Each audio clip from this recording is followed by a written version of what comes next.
Hey everybody, it's Ron from Pick Dawgz, and this is Ron's Rundown. We're going to go over the MLB games scheduled for Friday, June 13th, 2025. If you like this video, make sure to hit that thumbs up button and subscribe.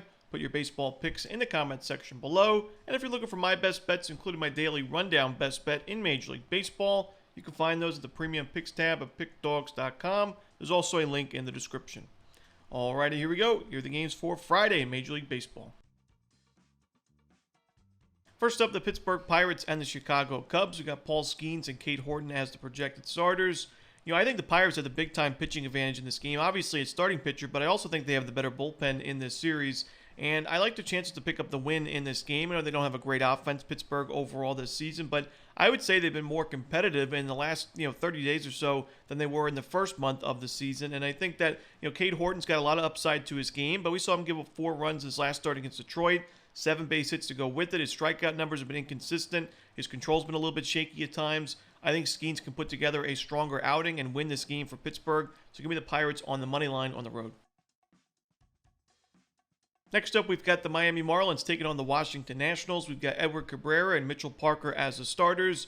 It was nice to see those Nationals find the 3 runs in the 9th inning on Thursday to find the run line cover. Down 4-0 basically throughout the game. Nationals didn't do much of anything offensively until that 9th inning against Stanek and Edwin Diaz, and they scored enough runs to get that run line cover. But in this matchup, for me, I really don't love either of these starting pitching options in this game, in this particular matchup. I think Cabrera on the road against this Nationals lineup, I think Washington can get to him. I still think he's got a lot of upside to his game and a lot of potential, but at Nationals Park, I just don't think it's going to be the best spot for him. But I also think that Mitchell Parker, even though the Marlins have not been great against lefties in the last month, they also have a very low BABIP, so you could argue they've been pretty unlucky. They have a low strikeout rate to go with it at least, and they were able to get to Parker in the first meeting between these two at Lone Depot, so I could see the Marlins scoring some runs here against Parker, and I think the Marlins have a good chance to win this game. I trust their bullpen a little bit more. I'm going to roll with the Marlins in this game and a really good price on the money line.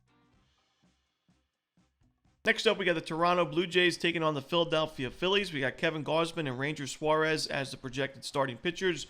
Now, the Toronto Blue Jays in the last 30 days are #1 in Major League Baseball against left-handed pitching and team OPS, right up there in isolated power as well. Low strikeout rate, high walk rate. They have crushed lefties. They got to Matthew Liberatore the other day for us in a high-scoring win. I think they get to Ranger Suarez. Even though Suarez has pitched well, I think it's a tough matchup for him. I think Gausman's a good enough starting pitching option on the other side. I trust this Blue Jays bullpen. Give me Toronto on the money line on the road. Next up, the Angels and the Orioles. We've got Jack Kohanowitz and Charlie Morton as the starters. Now, there's not too many situations where I'd say that Morton is the better starting pitching option, but I think this is one of them against Jack Kohanowitz, who has not been good at all this season and struggled on the road in particular with an ERA above 6. I think the Orioles have the much better lineup, and I still trust this Orioles bullpen more than the Angels at least. Going forward, this is an Orioles bullpen that had a lot of expectations going into the season. They were one of the worst and still are one of the worst bullpens in terms of ERA at the beginning of the year. But I still think that on paper, you look at the projected WAR numbers, some of the expected numbers, Orioles bullpen is not that bad. And I think we see him pitch well enough in this game, in this series, to pick up the win in this game and potentially have a pretty good series overall. So give me the Orioles in this one. Next up, we got the Cincinnati Reds and the Detroit Tigers. We got Nick Martinez and Keider Montero as the projected starting pitchers. I don't love either of these starting pitching options. Of course, Martinez on the road has been a big fade for us this year. We got Montero, who I do expect to continue to regress as the season goes along. Pitching against the Reds team that in the last 30 days is #6 in Major League Baseball in team OPS against right-handed pitching with a good isolated power number as well. I think we see some runs early and often. Give me the over in the first 5 innings. Next up, we've got the Red Sox hosting the Yankees from Fenway Park. We got Ryan Yarbrough and Garrett Crochet as the starters.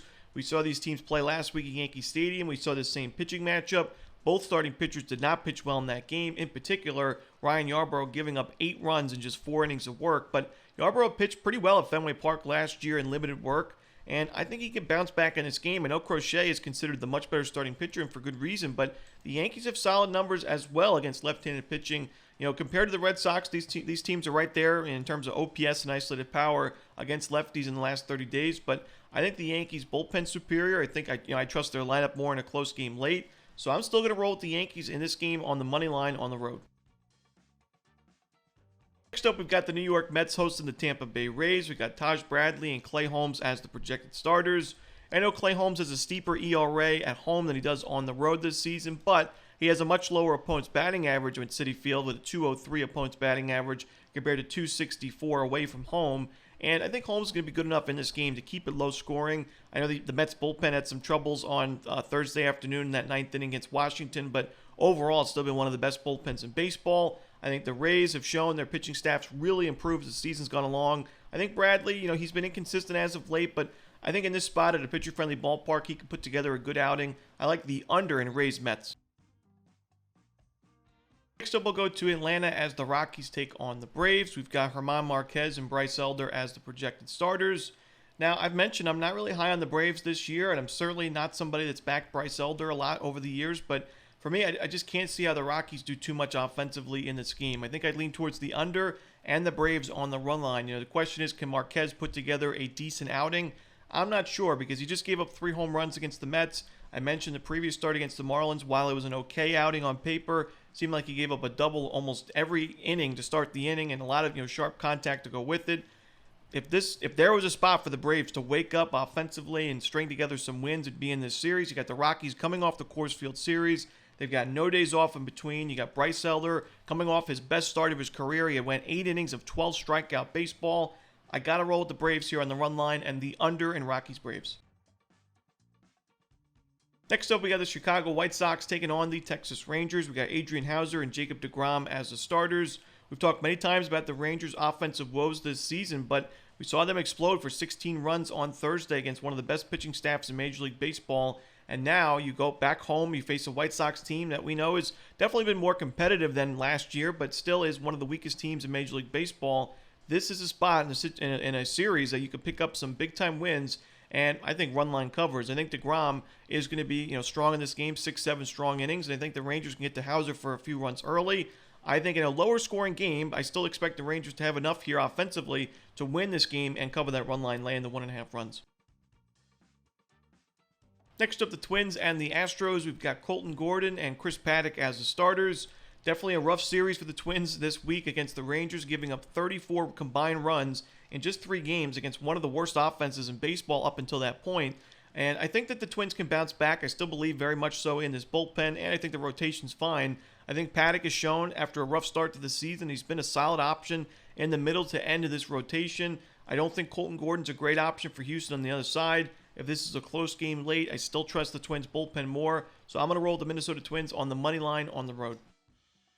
Next up, we've got the Athletics and the Royals. We've got Luis Severino and Michael Wacha as the starters.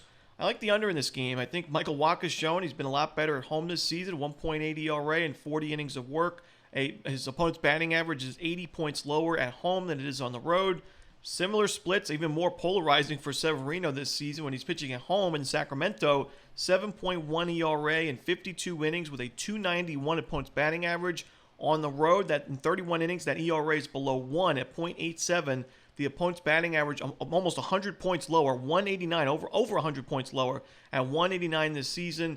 2 lineups that have been inconsistent this year. I think that obviously the A's bullpen's been dreadful, but on the road I think it'll be good enough. And I think the Royals bullpen is definitely strong enough to keep this game under the total. So give me the A's Royals under here. Next up, we've got the Cardinals and the Brewers in the National League Central. We got Eric Fedde and Freddie Peralta as the starters. Now, I give credit to Eric Fedde for putting together a strong outing against the Dodgers in his last game. Wasn't an easy matchup. It was 5 1/3 innings of shutout baseball, but 4 walks, only 2 strikeouts. Did have some situations where he got into some trouble. He had a bases-loaded situation against Will Smith that did get pretty dicey, but still give him credit for a good outing. The problem is the Cardinals have still lost 4 of his last 5 games. I still don't think he's a great option in terms of the opponents that he's facing, in terms of the opposing pitchers. I mean, Freddie Peralta on the other side of this game, he faced Yamamoto in his last game, and the Cardinals were able to grab the win. But I don't think Fedde is a number 2 in this rotation or any rotation in baseball. I think Peralta is the much better starting pitching option who should be able to go 6-7 strong innings. I think the Brewers do win this game and potentially cover the run line. So give me Milwaukee in this game on the money line in American Family Field. Next up, we've got the Padres and the Diamondbacks. We got Ryan Nelson and Stephen Kolek as the projected starters. Now, Nelson's definitely had some inconsistent numbers this year. In his last start against the Reds, it was 3 innings of 7-run baseball, Not going to get it done, that's for sure. But his last 2 appearances at Chase Field, he went a combined 10 2/3 of shutout baseball with a good ground ball rate to go with it. I think he could bounce back in this game. I still don't love this Padres lineup against right-handed pitching right now. I think the Diamondbacks can get to Kolek and the Padres bullpen for a few runs early. I'm going to roll with the Diamondbacks in this game on the money line in a game I think is going to be pretty high scoring. Next up, the Guardians and the Mariners. We got Gavin Williams and Luis Castillo as the starters.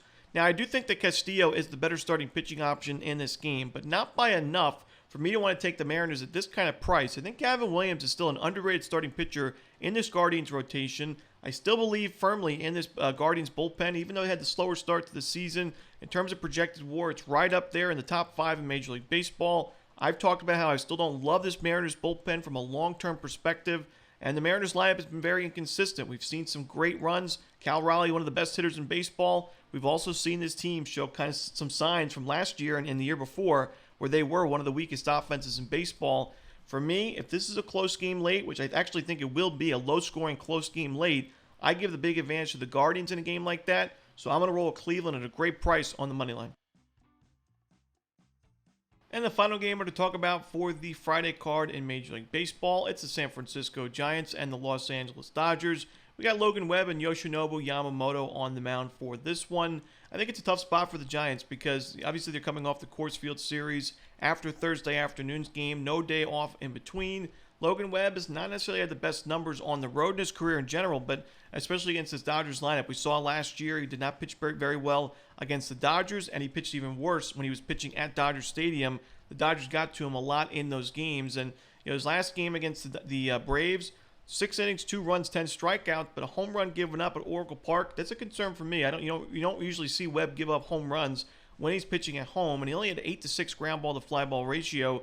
I worry about Webb early in this start. I think the Dodgers get to him. I think Yamamoto has proven to be one of the best pitchers in the National League, and facing an already weak lineup in terms of the Giants in the last 30 days against right-handed pitching, some of the worst numbers in baseball. Add the fact that Coors Field hangover, I think the Giants team total under is in play. I think the Dodgers on the run line laying the 1.5 runs is also in play. And that's it. Those are the games for Friday in baseball. Hope you enjoyed this video. Again, if you're looking for my best bets, you can find those at Pick Dawgz Premium, and there is a link in the description.